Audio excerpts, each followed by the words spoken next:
The first thing you notice isn't the cold seeping through the thin wool of your blanket. It's the smell. Damp earth, stale smoke, and the heavy animal scent of the livestock sleeping just a few feet from where you lie. There are no clocks here, no alarms. Your master is the faint, gray light struggling through a crack in the wall. You aren't a king, a knight, or a hero of any tale. You are a peasant, one of the roughly 75 to 90% of medieval Europe's population, trapped in a relentless cycle. This is the story of your life, where survival is the only victory, and your path was largely set the moment you were born. A medieval peasant was born into a world he would never truly own. Most were serfs, legally bound to the land their lord possessed. This wasn't exactly slavery. In most places, a serf couldn't be sold as an individual, but they could be transferred along with the land if the lord sold the estate. And they certainly couldn't just pack up and leave. A peasant family had a small strip of land to farm, but this wasn't a gift. It was a leash. To marry, to move, to do anything beyond the rhythm of the fields. A serf needed their lord's permission. This bondage was inherited, passed from father to child, and likely carried forward for generations. But before you can even grasp your station, you have to survive. The peasant home was a single-room hut made of woven branches packed with mud and clay, a style known as wattle and daub. The roof was thatch, the floor was packed earth covered in straw, and windows were a luxury most did not have. A fire smoldered in a central hearth, filling the space with constant, stinging smoke. In winter, the animals, a cow, maybe a few sheep, were brought inside, their bodies sharing the same cramped space with the family. In these conditions, disease was a constant guest. Lice and fleas were a fact of life, living in the straw bedding and rough-spun clothes. It's no surprise that child mortality was brutally high.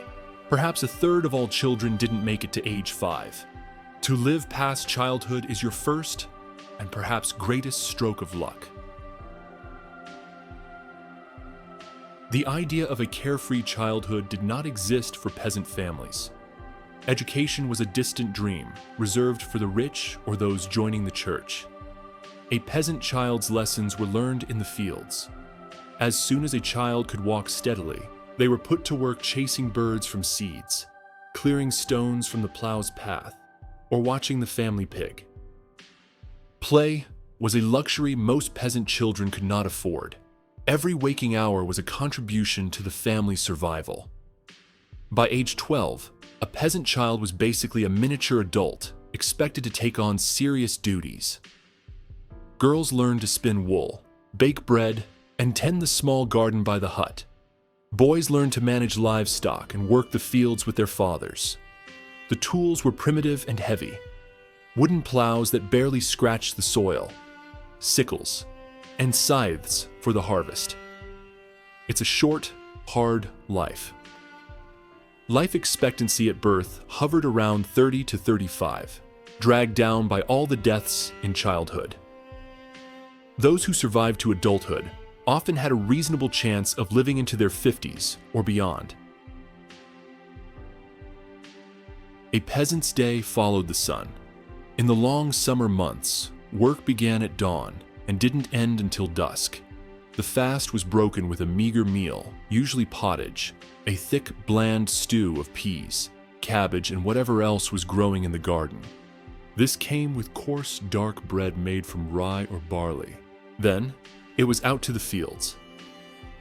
In many parts of Europe, the land was organized under an open field system, where the farmland was divided into large, unfenced blocks. A peasant family worked several scattered strips. This system meant everything was done communally, forcing a kind of cooperation with neighbors on when to plant and harvest. The most common method in much of Northern Europe was the 3-field rotation, planting one field with wheat or rye, a second with oats or beans, and letting the third lie fallow to recover. For women, the day was a double burden. After hours in the field, they returned to the hut to cook, clean, raise children, and perform domestic chores like weaving cloth or brewing the weak ale that was often safer to drink than water. The land a peasant worked was not his own. The accumulation of fees made advancement nearly impossible. Several days a week, a peasant was forced to work on the lord's personal lands, the domain. This unpaid labor was called corvée. The exact amount varied widely, but whether it was plowing his fields, cutting wood, or fixing his roads, this work came before their own needs. During busy times like the harvest, even more work could be demanded. On top of that, peasants were buried under taxes. The church demanded a tithe, in theory, a tenth of their produce from grain to eggs. Then there was tallage, a tax seen especially in places like England and France, which the lord could levy pretty much whenever he felt like it. If a peasant wanted his daughter to get married, he had to pay the merchant fee. When a peasant died, his family owed the lord their best animal as a death tax called the heriot. Even using the lord's mill to grind their grain or his oven to bake their bread cost a fee. The accumulation of fees and obligations made it almost impossible for a peasant household to advance. Hunger was the quiet, constant background noise of peasant life. A peasant's diet was monotonous and barely sufficient, built around that same pottage and dark bread. A family might get some cheese, eggs, or fish if they lived near a river, though they'd probably have to pay for the right to catch it. Meat was a rare treat, saved for major feasts like Christmas or when a pig was slaughtered for winter. Peasant families could forage for nuts and berries, but hunting deer in the lord's forest was forbidden and harshly punished. This diet provided just enough energy for a day of hard labor, and not much more. Famine was always just one bad harvest away. A stretch of bad weather, a cattle disease, or a raid could wipe out a village's food supply.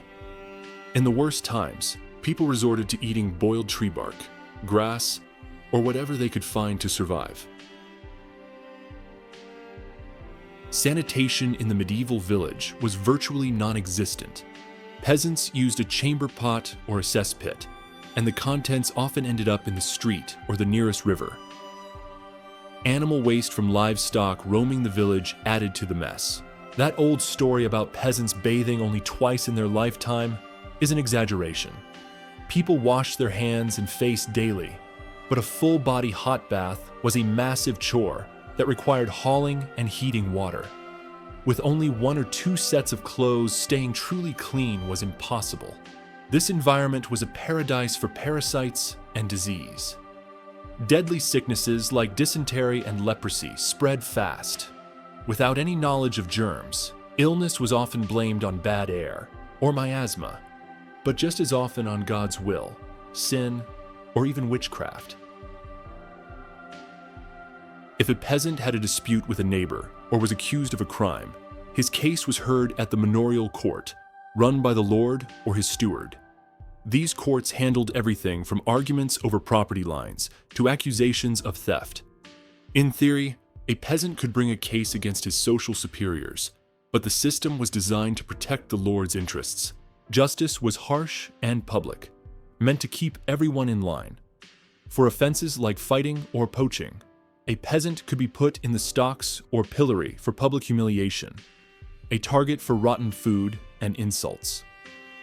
Flogging was also common. For the powerless, mercy was as scarce as meat. The system's main job was to ensure the social order, with the peasant at the very bottom, stayed exactly where it was. Your life as a peasant is one of stark contrasts. You're part of a community that bands together to survive, sharing plows and celebrating the harvest. But you're also trapped in an individual struggle against starvation and disease. You are the foundation of the feudal world. Your surplus grain feeds the knights and the nobles. Your forced labor builds their roads and castles.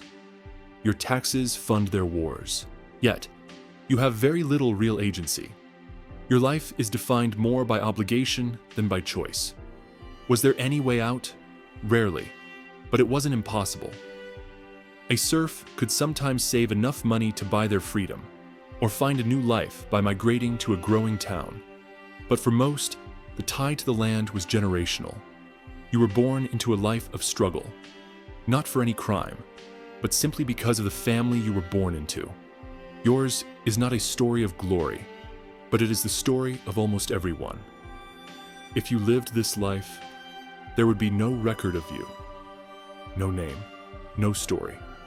Just work, and then silence.